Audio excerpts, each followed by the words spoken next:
The Hindu editorial Mixed signals. Manufacturing has gained momentum, but inflation is still a concern. Recent macroeconomic data, including the official index of 8 core industries for November and S&P Global survey-based purchasing managers index PMI for the manufacturing and services sector for December, offer mixed signals on the underlying momentum in the economy. The government's provisional data show that output across the core industries, spanning coal to electricity, grew by an average 5.4% year on year in November.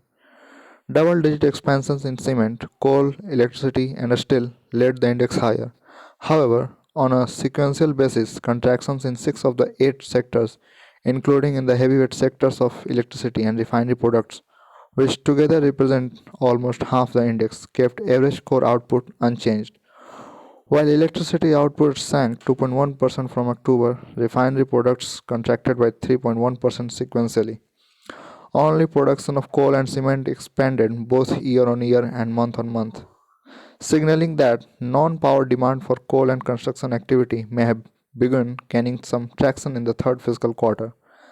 The uptrend in cement is heartening as consumption of the key building material spans the job intensive housing and infrastructure segments, and, if sustained, could help undergird broader economic momentum. The 12.3% year on year and 15.1% sequential expansion in coal output is also positive augury, as it indicates an improvement in availability of the fuel to fire captive power plants and furnaces in the crucial process and metal making industries. Separately, the more up to date December PMI data show that manufacturing momentum strengthened appreciably as business reported the fastest rise in new orders since February 2021.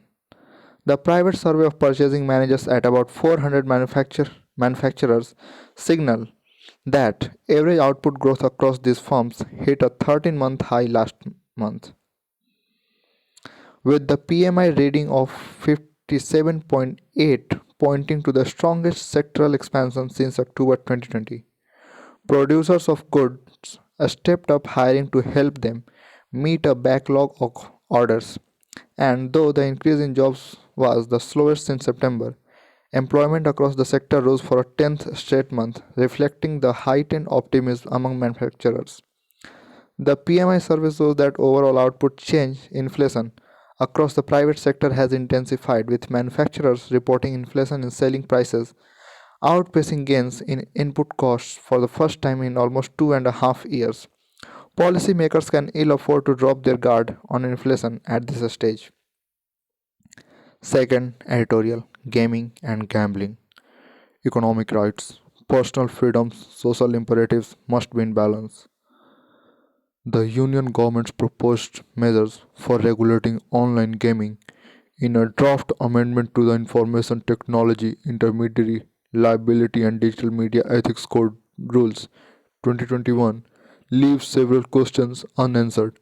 Some of these proposed measures, such as the establishment of a self regulatory body, collection of know your customer information from players, and appointment of grievance officer within the company, are already in place.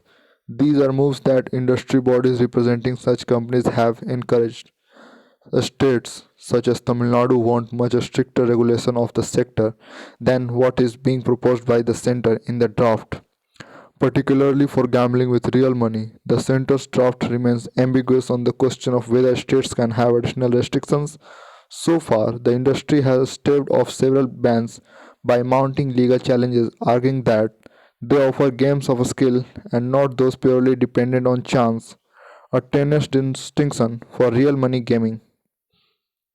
Still, games that require wagering are outlawed in the physical form under the Colonial Public Gambling Act 1867 or a state's own gambling laws. A clear answer should come from the Union government on whether states are empowered to prohibit these games online as they do offline. While the gaming industry has huge potential as an economic driver of growth in India, there is a strong case for robust regulation. Of skill or of chance, all online games impact individuals and society. in the short and the long term. The government has indicated that the definition of an online game, which is limited in the draft amendment to wagering platforms, may be expanded in future to include all games broadly. Societies around the world have grappled with the effects of video games on young players and the addictive cycles that some gamers can get stuck in. China, for instance, has limited the number of hours that young gamers are allowed to play daily, after which they are locked out for the day. Care and restraint must be exercised when pondering similar steps in India, lest the government introduces uncertainty for both small domestic game developers and large international studios with Indian audiences. The government has said the goal is to facilitate the industry and not hinder its growth. It has also indicated that in future it will try to curb violent, addictive, or sexual content in video games. There should be widespread public consultation to ensure that economic rights, individual freedoms, and social imperatives remain in balance.